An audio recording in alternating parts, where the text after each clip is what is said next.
মিশিয়ে বানাবো ultimate energy drink. আরে এই আলটিমেট ড্রিঙ্ক খেয়ে আমি কি সত্যি পাওয়ারফুল হয়ে যাব? চলো দেখাই যাক। সবার প্রথমে ওজি রেড বুল। আরে বাপ রে। ও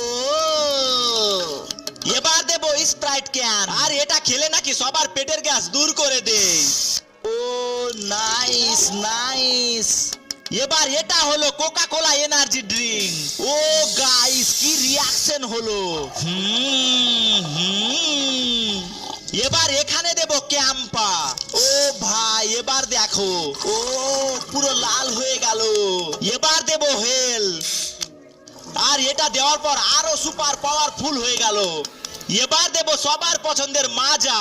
আর এটা না দিলে কি হয়, মনে হচ্ছে গরুর দুধ বার করছি।